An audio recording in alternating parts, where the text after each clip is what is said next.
Matapos nagpakitang gilas Mark Magnifico, magsayo sa unang laban sa Amerika kontra sa American boxer na si Rigoberto Hermosillo. He stepped in with the jab. That was an awkward thing. That wasn't. Simula nang siya ay mag-training sa ilalim ng Hall of Fame trainer Freddie Roach.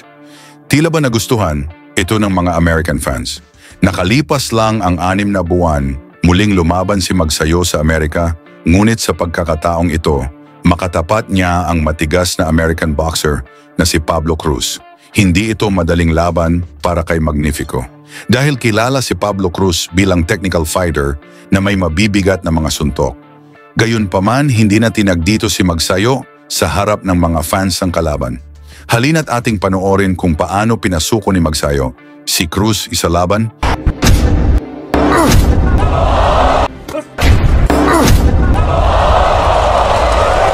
Na ginanap sa Mohegan Sun Casino, Uncasville, United States.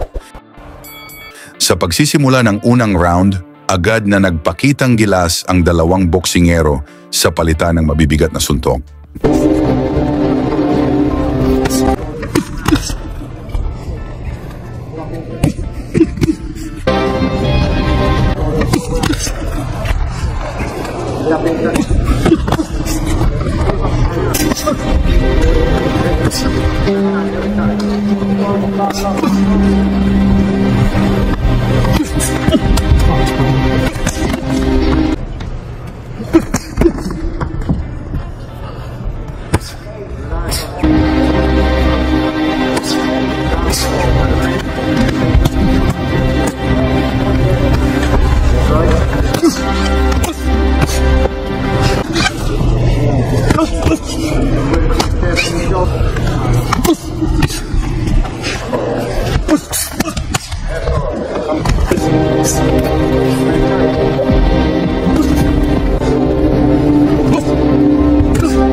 Tuloy ang action dito sa ikalawang round na parehong nagpakita ng tibay ang dalawang boksingero.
Mula sa mabilis na kaliwa ni Magsayo, bumagsak si Cruz ngunit tumayo pa ito at lumaban.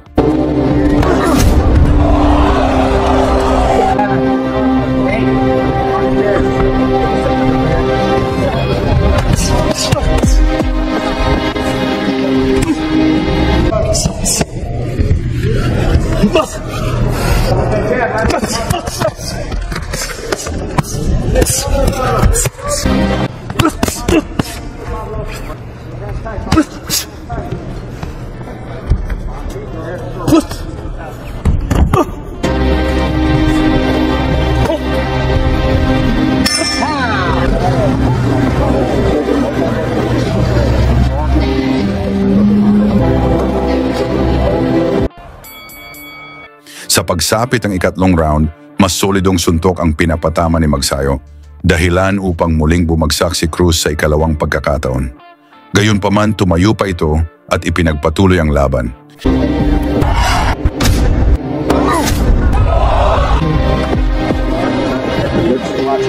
Dito na pinaulanan ni Magsayo ng mga suntok si Cruz, ngunit nagpakita rin ng tapang ang pambato ng mga Amerikano.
Sa ika-4 na round, dito natatapusin ni Magsayo ang paghihirap ni Cruz.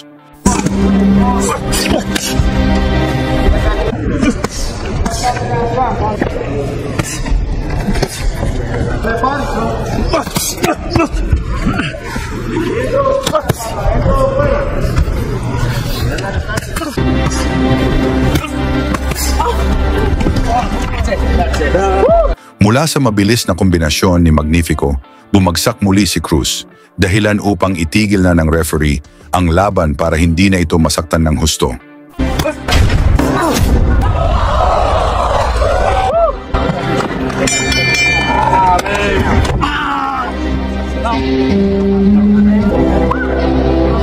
Nakuha ni Magsayo ang panalo sa pamamagitan ng technical knockout sa ika-4 na round. Sa inyong palagay, may tsansa bang magkampeon si Magsayo sa Super Featherweight Division? Pag-usapan na lang natin yan sa baba at salamat sa suporta sa mga kapwa ko siman, mga OFW at boxing fans. Lagi niyong sundan, huwag magpapahuli. Pag-usapan ay bakbakan, balita niya at laban. Mga Pinoy na di nagpapagapi. Salamat sa mga suporta na lagi nandyan.